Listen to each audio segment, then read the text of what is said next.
তোমার বুকের ডান পাশে কাটা দাগটা কিসের? ও তো তোমাকে প্রশ্নটা করেছিল। অভ্রুত নির্লিপ্তভাবে উত্তর দেয়, ব্রেস্ট টিউমার ছিল ওটা, সেই সার্জারিরই দ্বারস্থ হয়েছিল। খুব স্বাভাবিক প্রশ্ন, কিন্তু তোমার মাথার মধ্যে এক সূক্ষ্ম ক্রোধ চিনচিন করে ওঠে না? প্রায় বলতেন, মেয়ে মানুষের এত রাগ ভালো না, কিন্তু এই উপদেশ মেনে চলার মেয়ে তনিমা কোনোদিনই ছিল না। তবু আছে আশ্চর্য রকম শান্ত।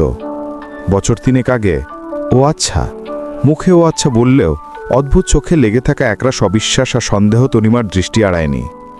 একটু আগেও যেই মানুষটা তার মধ্যে ডুবেছিল, সে যেন হঠাৎই সচেতন হয়ে উঠল। রাত অনেক হয়েছে, সুতরাং আমাদের এখন ঘুমানো উচিত। সে পাশ ফিরে শুয়ে পড়ল।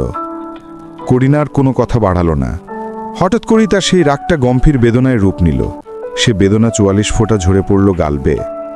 আস্তে করে উঠে ওয়াশরুমে ঢোকে মুখে পানি মেরে ভাবল, ও ভ্রমকে বিশ্বাস করেনি। কিন্তু সত্যি এসএসসি পরীক্ষার আগে ব্রেস্ট টিউমারে সার্জারি হয়েছিল। সেই সার্জারির জন্য মেয়েটা টেস্ট পরীক্ষা পর্যন্ত দিতে পারেনি। যদিও স্যার যেটা খুব বড় কিছু ছিল না, তবু ভয় কাবু করে ফেলেছিল। পড়ালেখায় গতি ফিরল না।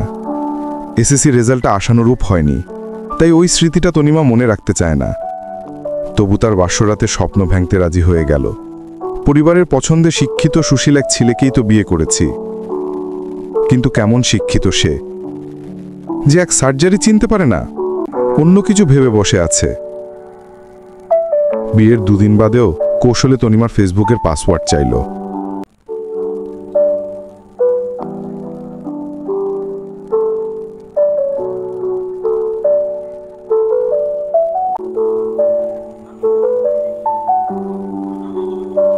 তনিমা, তোমার এই পাসওয়ার্ডটা বলো তো, আমার সাথে আর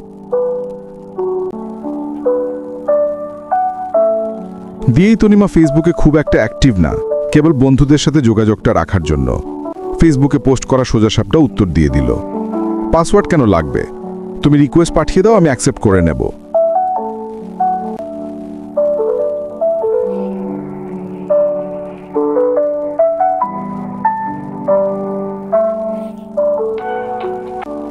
তোমার কথার প্রতি উত্তরে সেদিন সবের মুখে একরাশ অন্ধকার নেমে এসেছিল।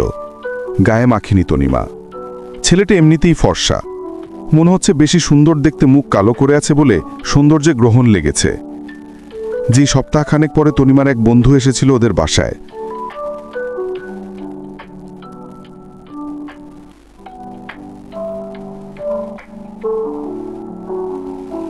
কিন্তু উঠি দেখে অভ্যস্ত চোখে বিরক্তি ফুটে উঠল।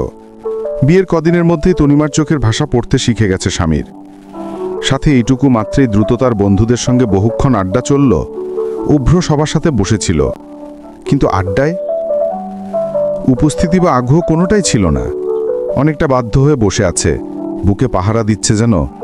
এক পর্যায়ে উভ্র উঠে চলে গেল। রাতে খাবার পর বন্ধুটি চলে গেলে উভ্র যখন শুয়ে গেল, কথাটা বলেই ফেলল, তোমার ছেলে ফ্রেন্ড আছে দেখছি, স্পষ্ট বিদ্রূপ। কিন্তু তনিমা একটুও ঘাবড়ালো না। মেয়েটা কেমন যেন শক্ত ধাতুতে গড়া। অভ্রত কিছু একটা বলবে তার জন্য সে তৈরি হয়েছিল। তাই ধীরে সুস্থে জবাব দিল, হ্যাঁ দেখছি তো, তোমার কোনো বান্ধবীর বয়ফ্রেন্ড না, ওরা আমারই ফ্রেন্ড। খুব ঘনিষ্ঠ বন্ধুত্ব, দীর্ঘদিনের বন্ধুত্ব আছে। সেদিন রাতে প্রদীপ কেবল পাশ ফিরে শুয়ে ক্ষান্ত হলেন না, তাদের মাঝখানে এক কোলবালির স্থান পেল। তনিমা আবারও অবাক হলো, এক শিক্ষিত লোকের মন কি করে এতটা সংকীর্ণ হতে পারে। অবশ্য এসব ভেবে কোনো লাভ নেই। বাবা মায়ের পছন্দে বিয়ে করলো, তারা নিশ্চয়ই ভুল করতে পারেন না।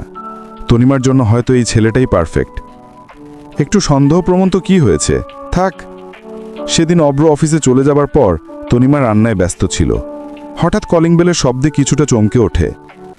এখন তো কারো আসার কথা নয়, তবু অনিশ্চিত পদক্ষেপে এগিয়ে যায় দরজার দিকে। অভ্র ভিড়ে এলো না তো? আজ এত তাড়াতাড়ি অফিস ছুটি হয়ে গেল, কোনো দুর্ঘটনা হয়তো। ভাবতে পদক্ষেপ দ্রুততর হয়। তনিমা এক ছাদের নিচে থাকতে থাকতে আজকাল মানুষকার প্রতি খুব মায়া পড়ে গেছে। তবে কি এর নাম ভালোবাসা? বিয়ের 2য় বছর স্বামীর প্রেমে পড়েছে সে। দ্রুত এইসব এলোমেলো ভাবনা খেলে যায় তনিমার মাথায়। দুশ্চিন্তারও কারণ হয়, কিন্তু একরাশ উৎকণ্ঠা নিয়ে দরজা খোলার সাথে সাথে ভূত দেখার মতো চমকে ওঠে এতন। সহসা কোনো কথা বের হয় না মুখ দিয়ে। একজোড়া বিস্ফোরিত চোখের সাথে সংঘর্ষ হয় আরেক জোড়া চোখের, নিরুত্তাপ শীতল সে চোখ দুটি। একরাশ বিষণ্ণতা যেন ভর করে আছে সে দৃষ্টিতে। স্বামীকে জড়িয়ে ধরে কান্না চোখে বলল, তুমি আমাকে মাফ করে দিও, আসলে আমার বেশি সময় নেই, আমার শরীরে ক্যান্সার বাসা বেঁধেছে, খুব তাড়াতাড়ি তোমাদের ছেড়ে চলে যাব। এই কথা বলার পর আমার স্বামী বিয়ে হওয়ার পর থেকে মনে হয় প্রথম অন্তর থেকে জড়িয়ে ধরল। বলল, প্লিজ কান্না করো না, আমি তোমাকে মরতে দেব না, চিকিৎসা করাবো। 1 সপ্তাহ পর আমার স্ত্রী পৃথিবী ছেড়ে চলে গেল। তার লাশ মেডিকেল থেকে ডাক্তার আমাকে বুঝিয়ে দিল। আমার খুব খারাপ লাগছিল। রাতের বেলা দাফন কাফন শেষ করে ঘুমোতে আসলাম। স্ত্রীর মৃত্যুতে দুঃখ কষ্টে বুক হাহাকার করে উঠল। ভাবলাম স্নান করার পর তার ভেজা চুলের ঘ্রাণ সাফ হবে না। তার স্মৃতি অনেক কিছু মনে করিয়ে দিয়েছিল। মাঝরাতে যখন একে একে শুয়ে সব ভাবছি, তখন জানালায় কটমট শব্দ হলো। আমি মনে করেছিলাম আজকাল বিড়ালের উৎপাত বড্ড বেড়েছে। হুঁশ করে আওয়াজ করলাম যাতে বিড়াল পালিয়ে যায়। না, তা কিছুই হলো না। কিছুক্ষণ পর আবারও শব্দ, সাথে গোঙানির আওয়াজ ভেসে এলো। মাঝরাত থেকে গোঙানির শব্দ তুলছে। জানালা খুললাম।